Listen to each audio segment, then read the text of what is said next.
Every time you feed your cravings, you weaken your calling. But when you starve the flesh, the spirit gets louder.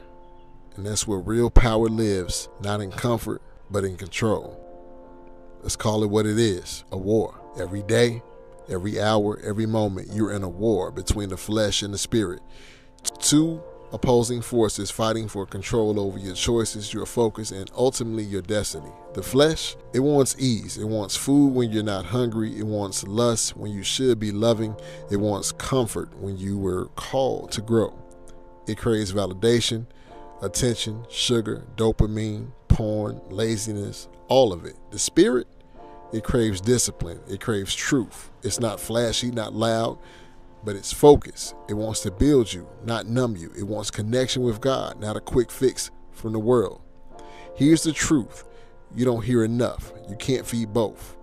You can't serve purpose while feeding every urge. You can't chase calling while coddling comfort. Trying to do both will break you, spiritually, physically, and mentally. See, people think fasting is just about skipping meals. Nope, that's dieting. This ain't that. Fasting is war. Spiritual warfare, a declaration that your spirit is in charge now. Every time you fast, you put the flesh on trial.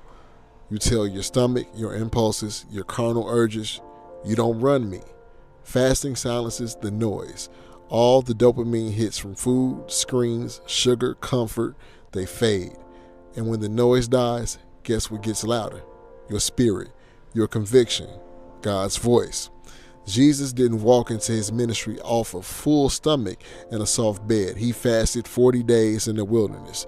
That wasn't a cleanse, that was a preparation for purpose. If the Son of God had to starve the flesh before stepping into his calling, who are you to think you'll get there while staying full and soft? Fasting is how you sharpen your weapon. Your spirit is a sword, but it's dull when your flesh is fat with comfort. Let's talk real. Cravings are liars. Your flesh whispers the same weak lines every time. Just one bite. You've been good lately. You've earned this. Start tomorrow. You're too tired. This doesn't matter. It's the same playbook from the Garden of Eden. Did God really say? A question, a seed of doubt, a twisted truth, and just like Eve, most of us take the bite. But here's what they don't tell you. Every time you say no to a craving, you break a chain. You weaken a stronghold. You train your spirit to lead. But every time you say yes to the flesh, you build a habit of weakness. You build a life where your impulses are the boss. You don't have a food problem. You don't have a lust problem. You have a submission problem. Who are you submitting to? Your cravings or your calling? This ain't deep. It's basic biology. Whatever you feed gets stronger. You feed lust, it multiplies.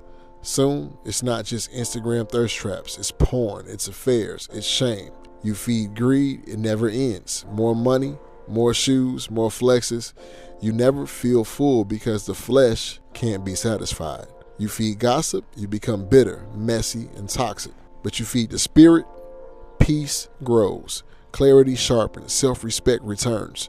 You start walking different. You stop needing noise to feel alive. The question is simple. What are you feeding daily?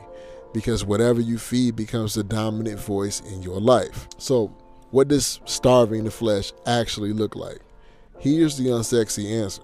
It looks like war in your own mind. It looks like water fasting, dry fasting, juice fasting, OMAD, which is 1 meal a day, saying no when everything in you is screaming yes, turning off social media when scrolling would be easier, putting down the cookies and picking up the word, refusing to touch yourself when lust is screaming your name. It's resistance. And guess what? Nobody will applaud you for it.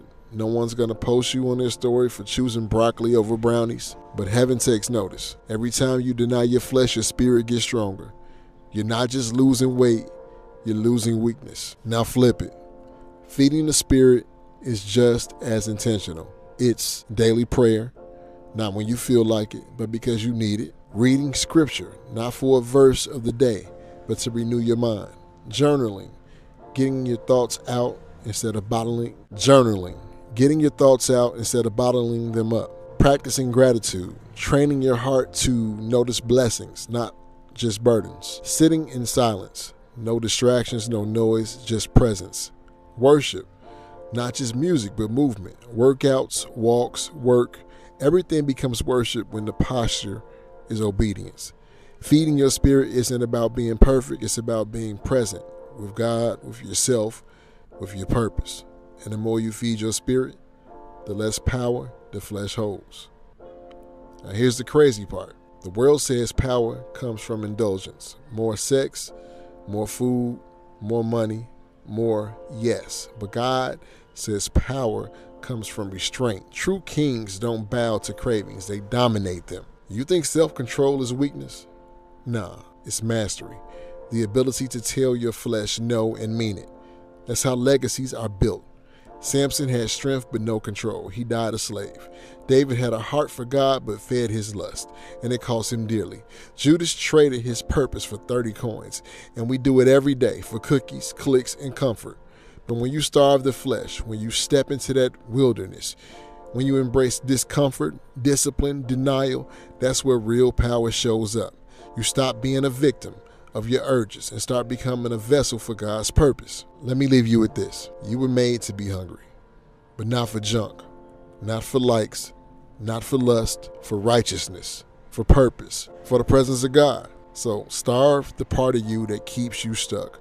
Starve the part that settles for dopamine hits. Starve the part that begs for shortcuts. And feed the part that's ready to rise. Feed the warrior in you that's been quiet. Feed the king in you that's been sleeping. Feed the God in you that's been muffled by food, porn, and distractions. Empty stomach, full faith, clear mind, heavy spirit. It's not about looking good, it's about becoming good. Not soft, not sluggish, not spiritually sleepy, but sharp, sober, solid.